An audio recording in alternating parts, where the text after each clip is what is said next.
Hey guys, for today's video, we're going to go through 5 different websites that you should be visiting. So these are 5 websites that are going to start from basics all the way to advanced. So the basic websites are quite easy to design, and all of these websites are designed using Webflow. And the advanced ones are quite difficult to design, but at the same time, it's not impossible. So if you don't know what Webflow is, it's a drag and drop website builder. It's basically Photoshop for websites, and it's probably the best drag and drop website builder on the market right now. So all the links to all the tools that I'll talk about and all the websites that I'll talk about will be in the description below. So let's get started with the first website called Geotemp. So the first thing you'll notice about this website is these 3 columns right here. So these 3 columns make it really easy to navigate this website. And these are the only 3 columns on this homepage. So there's no scroller on the right hand side, so you can't scroll to another page. And there's no logos on the top left hand corner. There's no menu. So just get straight to the point, and it's just these 3 columns, and it's about these 3 animals right here. And it makes it really easy to navigate. So if I click on this image, it brings up all of this information right here. So I can scroll through this and I can read through this like an article. So it's kind of like a newspaper, but it's actually really easy to navigate, and I can click on what I want to read and I can see what I'm about to read about. And if I scroll all the way down, it's got some forms and it's got some contact information right here. And if I want to click out of this, just click on close and it comes back to the home page. And let's say if I click here, it has this little nice animation where it moves the image over and it brings up all of these information again. So they've also used some really good fonts on this website that makes it really easy to read. So I'm going to go through what these fonts are, and for that I'm going to use this tool called What Font. So this is a free Google Chrome extension that you can download, and I'll leave a link to this in the description below. And once you install it, you'll see this little F icon come up on the top right hand corner. So now every time you go to a website and you want to see what font this is, just click on this little icon, and every time you hover over an icon, it will tell you what it is. And if you click on it, it will give you more details. So this is a font called Oswald, and it's the thickness, the weight is 700, and it gives you more information right here. And this one is called Merriweather, and this one's also Merriweather, and this one is Open Sans. So those are quite a lot of fonts, different types of fonts that they've used. But at the same time, it's actually really easy to read. So if you want to exit out of this, just click on exit right here, and it all goes away. So those are 4 different types of fonts that they're using. So 3 different types of fonts, but 4 different styles. So Merriweather, Oswald, and Open Sans. But at the same time, it's actually still easy to read those 4 types of fonts because they're using a lot of hierarchy. So Oswald is the biggest font right here. They've only used that for the title, and for the subtitle they used Merriweather and I think the name of the author right here. Then the rest is all Open Sans, and they've also used something else here. Let's have a look at what that is. That's also Merriweather, just for the quotes and all of that. So there's a lot of good hierarchy, which makes it easy to read all of the different types of fonts that they used.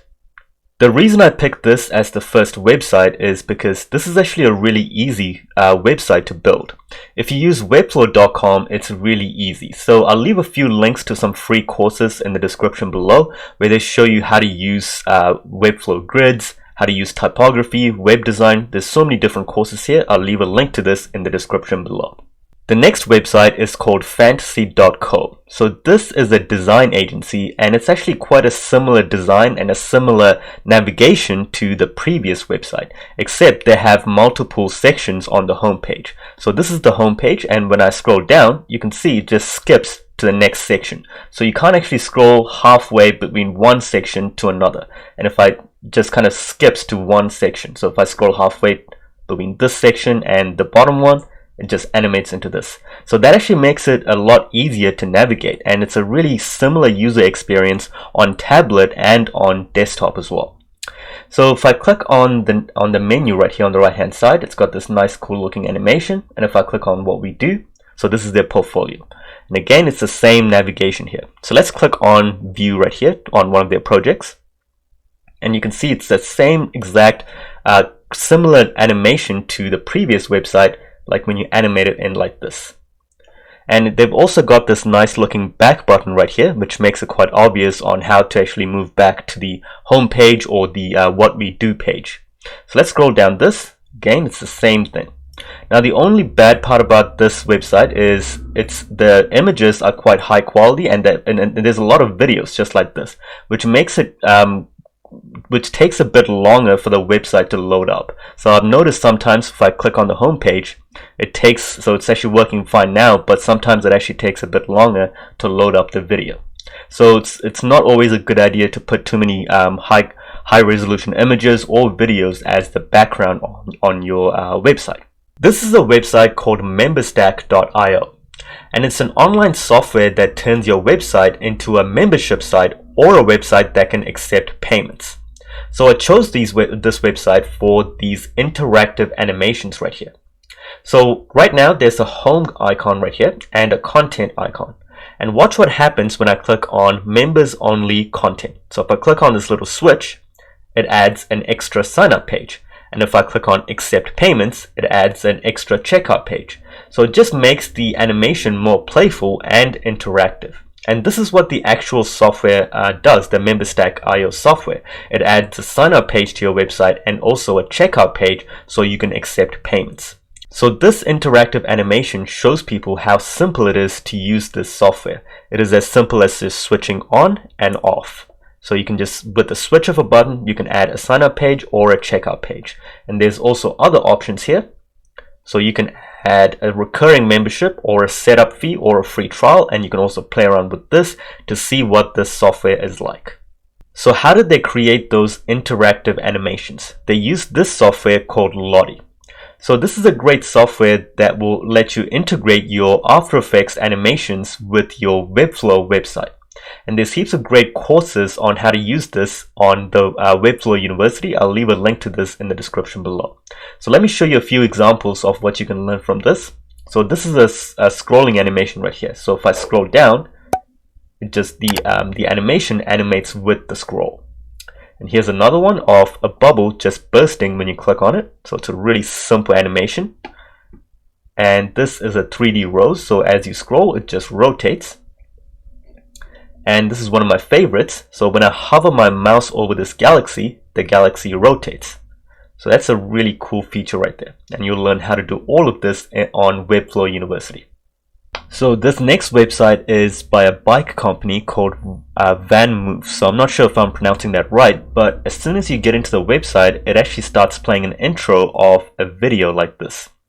And the video itself actually becomes interactive. So this is a 3D model of the website, of the bike I mean, and soon after this actually stops playing, it actually becomes an interactive bike like this. So when I move my mouse around, I can actually rotate the bike. And if I click on these little dots right here, it turns the bike around, and there's a guy talking about what this bike is. So if I turn sound on, you'll be able to hear him, but we don't need to hear that. We're just talking about the designs right here. If I click this on, it goes to the next feature on this bike. So it's a really nice, cool looking interactive e-commerce website. So I've never seen an e-commerce website as interactive as this. So you can actually do something similar to this using Lottie integration, but you do have to use a 3D software or like 3D Studio Max or Rhino to design a model of this bike or whatever it is that you're trying to sell on your website. So I think the use of 3D is going to be quite a common thing in the future when it comes to web design, especially to sell things like e-commerce products, and they can actually experience a product before they actually buy it. And I think this is the next evolution in sales pages as well. So sales pages are usually quite dull, boring looking. It's usually like, you know, a buy now button, and it has a few information on this product. But I think websites like this is what would actually convert sales even more. So when you can actually interact with the product like this and learn about the features of the product and more information about the product. And if I click on next feature, there's so much more. Just kind of keeps going around and around like this. So I think this is good for e-commerce and also for educational platforms as well. So let's say you're taking an online course. It's usually like a video of a guy giving a lecture. But imagine something like this where you can actually interact with the information. And I think something like that would actually help you remember what you're learning even more. So I think that's something that we will get in the future of online courses as well. So the final website is called thepentool.co. So this website breaks all the rules of traditional web design. So they've used so many different colors, really random layouts, so many different variations of the same font. So you would think that that would actually make the website quite hard to navigate and quite hard to use. And that is true to a certain extent, but I actually found it quite fun to learn to navigate this website. And I feel like that's the kind of experience that they aimed with this website. So this is the homepage right here, so you can go through what they're selling. And let's say I go to a random link from the menu at the top here. So when I clicked on this link, I was trying to figure out how do I go back to the homepage. So usually you would see the homepage on the bottom, on the top left-hand corner right here. But on this website, it is on the bottom left-hand corner. Just this one little simple change made this web experience way different. So I had to actually kind of figure out how to navigate this website. But at the same time, it actually made it kind of fun. I actually felt like a kid that just bought a new toy and I'm trying to figure out how to play with it. So that's why I chose this website as the final website. I think it's quite thoughtful. They put a lot of effort into the different colors, the different layouts, and just doing these simple changes that make a big difference. So let me know what you guys think of all of these websites. If you have any questions, feel free to ask me in the comments below. And if you have any video requests, you can also request that in the comments below. And I'll see you guys in the next video.